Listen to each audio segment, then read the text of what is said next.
Saya Zulfa Dinur Alimah dari absen 28.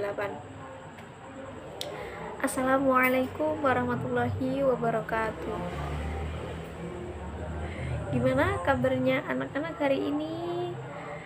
Sehat semua kan? Alhamdulillahirrabbilalamin. Sebelum masuki pelajaran, sebelum ibu menjelaskan, mari kita berdoa bersama-sama. Bismillahirrahmanirrahim. Raditu billahi robba wa bil islami dina wa bi muhammadin nabiyya wa rasulah. Rabbi zidni ilma warzuqni fahma waj'alni minas sholihin. Amin ya rabbal alamin. Di sini ibu mau menjelaskan mengenai sujud sahwi. Siapa yang tahu sujud sahwi? Siapa yang sudah tahu sujud sahwi itu apa? Belum tahu? Semua belum tahu?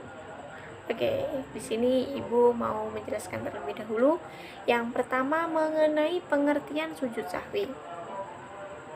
Sujud sahwi itu adalah sujud 2 kali yang dilakukan sebelum atau sebelum salam, sesudah tahiyat akhir at-tahiyatul mubarakatuh itu. Setelah itu selesai, kita melakukan sujud. Itu dinamakan sujud sahwi. Sujud sahwi itu dilakukan 2 kali karena seseorang meninggalkan sunnah ab'ad. Sunnah ab'ad, kekurangan kekurangan atau kelebihan rakaat, apa karena ragu-ragu jumlah rakaat, itu disunahkan untuk melakukan sujud sahwi. Memasuki secara bahasa sahwi itu berasal dari kata saha yashu sahwan, artinya lalai, lupa. Jadi sujud sahwi itu dilakukan karena lupa tidak melakukan sunnah ab'ad. Itu kita dianjurkan untuk sujud sahwi. Setelah itu siapa yang sudah tahu apa itu niatnya sujud sahwi? Niat bacaan sujud sahwi. Niat bacaannya sujud sahwi belum ada yang tahu? Ini ibu kasih tahu. Bismillahirrahmanirrahim. Subhana malayanamu walayashu. Subhana malayanamu walayashu. Ya, sudah apa? Subhana malayanu walayashu. Itu ya bacaannya sujud sahwi. Itu yang artinya Maha Suci Allah, tidak pernah tidur dan tidak pernah lupa. Tidak seperti manusia tempatnya lupa, tempatnya salah. Itulah manusia. Memasuki materi yang kedua, kita membahas tentang hukum dan dalil sujud sahwi. Hukumnya sujud sahwi itu apa? Sujud sahwi hukumnya apa? Sujud sahwi hukumnya itu sunnah. Sunnah itu boleh dilakukan sehingga sholat yang kamu lakukan itu tidak batal. Kamu lakukan sujud tidak batal. Namun bila imam melakukan sujud sahwi, kita mengikuti. Apabila Pak Imam melakukan sujud sahwi saat kita sholat jamaah, itu kita mengikutinya untuk sujud sahwi. Seperti yang dikatakan dalam hadis riwayat Bukhari, yang artinya apabila azan dikumandangkan maka setan berpaling sambil kentut hingga dia tidak mendengar azan tersebut. Apabila azan selesai dikumandangkan maka ia pun kembali. Jadi setelah azan selesai, setannya kembali lagi mau mengganggu kita lagi. Apabila dikumandangkan iqomah, setan pun berpaling lagi, takut gitu.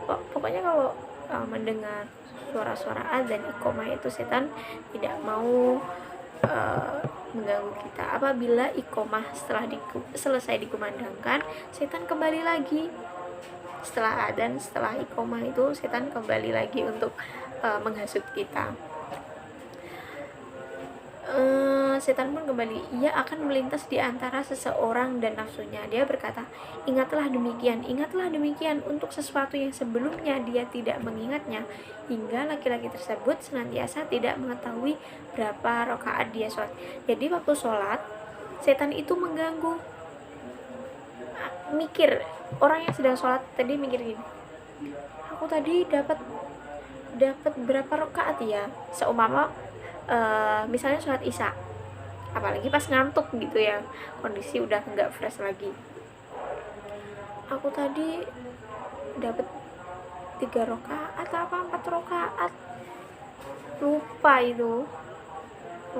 gitu, entah imamnya, apabila kita jamaah itu imamnya lupa atau gimana. Kita kan ngikuti imam kalau kita jamaah, tapi kalau kita sholat sendiri munfarid, sholat sendiri itu kita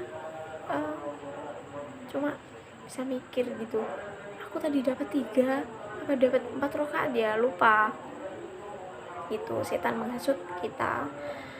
Lalu apabila salah seorang dari kalian tidak mengetahui berapa rakaat dia sholat, hendaklah dia bersujud 2 kali dalam keadaan duduk. Itu jadi sujudnya itu 2 kali. Ada lagi dalam hadis riwayat Muslim, apabila salah seorang dari kalian merasa ragu dalam sholatnya dan tidak mengetahui berapa rakaat dia sholat, 3 ataukah 4 rakaat, maka buanglah keraguan. Jadi nggak usah bingung, tadi berapa ya 3 apa 4 ya, jangan gitu, pokoknya pede gitu aja. Dan ambillah yang yakin. Kalau guru ngaji saya dulu waktu menjelaskan itu, seumpama sampean itu dapat sampean itu ragu-ragu, aku tadi sholatnya dapat 3 rakaat apa 4 rakaat ya, yaitu dipilih yang paling sedikit, yaitu 3 rakaat. Itu lebih baik kelebihan daripada kurang kalau dalam sholat loh. Itu maka sujudnya telah menggenapkan sholatnya. Lalu jika sholatnya memang 4 rakaat, maka sujudnya itu adalah sebagai penghinaan bagi setan gitu. Lalu kita memasuki yang ketiga, yaitu sebab-sebab sujud sahwi. Di sini mengapa toh kok melakukan sujud sahwi itu, untuk apa? Yang bagaimana toh kok melakukan sujud sahwi itu, yang bagaimana, kok ngapain gitu? Kan pasti ada sebabnya. Yang pertama, meninggalkan sunnah abaat. Apa sih sunnah abaat itu? Itu amalan sunnah apabila yang tertinggal maka disunahkan sujud sahwi. Misalnya waktu kita sholat subuh itu tidak membaca doa kunut. Nah, kita itu dianjurkan kita itu melakukan sujud sahwi di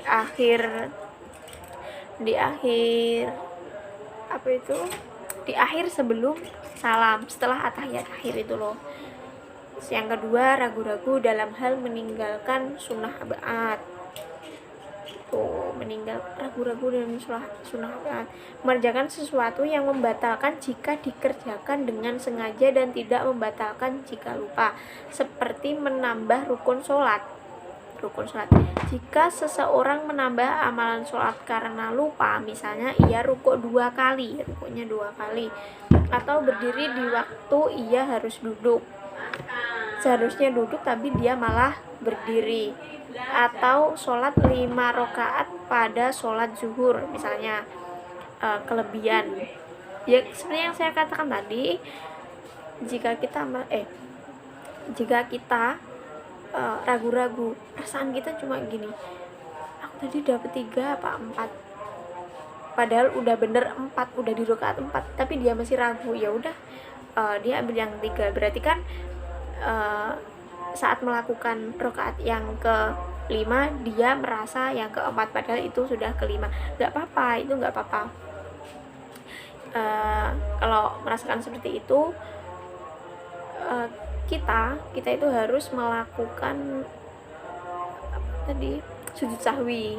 Ya nggak harus ya gimana ya, meninggalkan sunah abaan ya dilakukan lah sujud sahwinya itu. Soalnya ya melebihkan apa tadi, rukun-rukun sholat, memindahkan rukun kauli ucapan, memindahkan ucapan kepada yang bukan tempatnya. Misalnya membaca surat Fatihah ketika ruku membaca surat Fatihah gitu. Jadi ya kita melakukan sujud sahwi nanti. Yang terakhir ini ragu jumlah rakaat. Contohnya ketika ragu apakah baru 3 rakaat atau sudah 4 rakaat, maka yang ditentukan adalah 3 rakaat ya, berarti kan yang sedikit itu. Lalu menambah 1 rakaat lagi dan sujud sahwi sebelum salam tuh. Kapan sujud sahwi itu dilakukan? Di sini apakah sujud sahwi dilakukan setelah salam atau sebelum salam? Di sini ada dua. Nah, ternyata sujud sahwi itu yang dilakukan setelah salam dan ada juga yang sebelum salam. Jadi sujud sahwi itu dilakukan ada yang sesudah salam, ada juga yang sebelum salam. Sujud sahwi yang dilakukan sebelum salam itu lupa mengerjakan sunnah abaat dan teringat sebelum salam.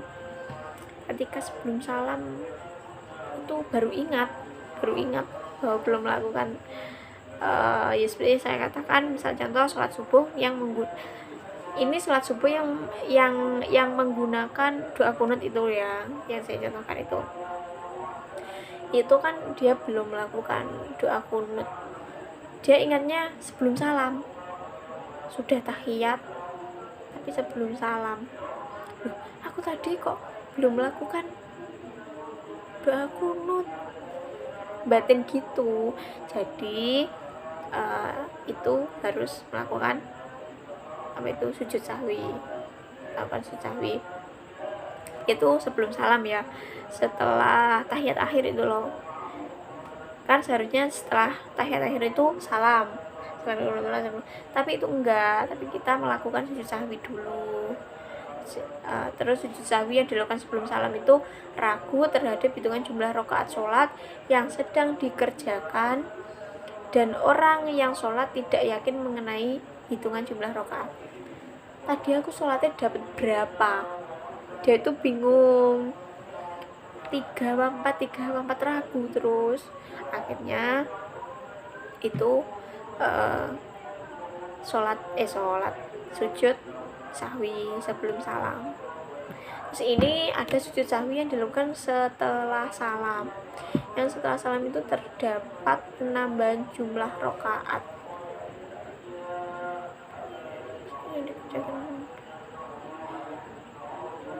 Terdapat penambahan jumlah rakaat sholat.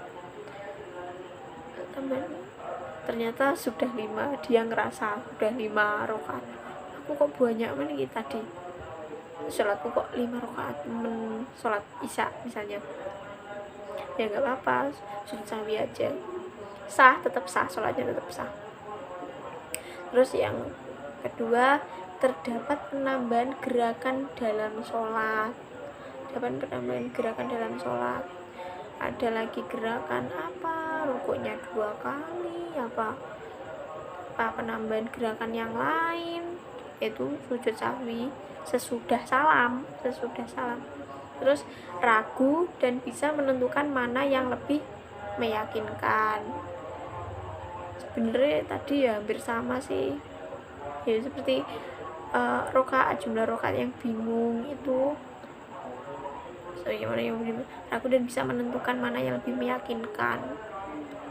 Sujud sahwinya itu setelah salam.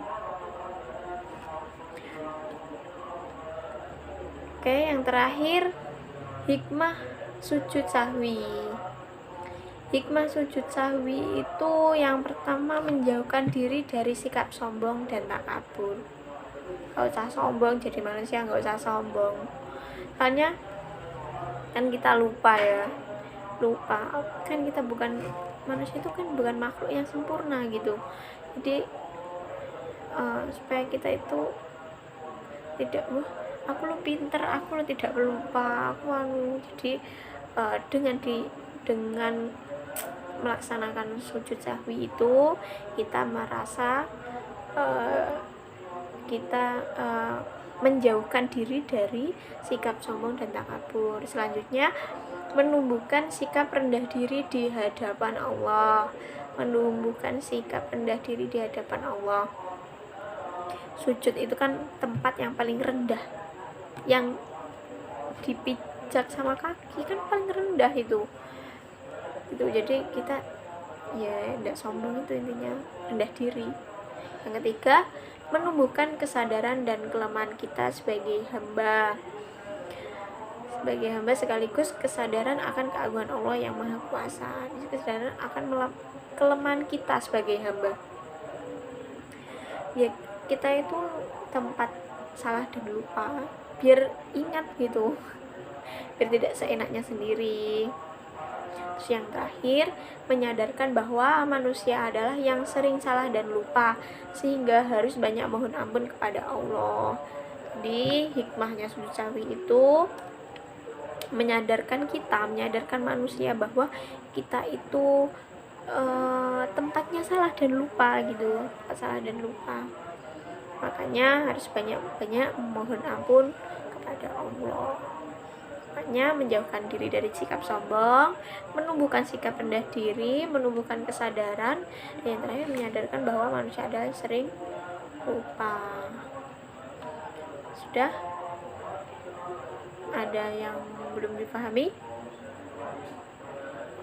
Nanti bisa kalau belum paham nanti langsung japri ke ibu aja ya, apa gimana gitu, biar kalau tanya enak. Nanti di WA nya ibu yang kurang paham langsung bertanya, atau nanti di grup aja ya, di grup biar semua itu tahu nanti responnya gimana gitu. Sudah. Oke, minggu selanjutnya kita membahas tentang sujud syukur. Oke, minggu depan tentang sujud syukur. Minggu ini cukup sujud sahwi saja. Semoga bermanfaat, semoga kita semua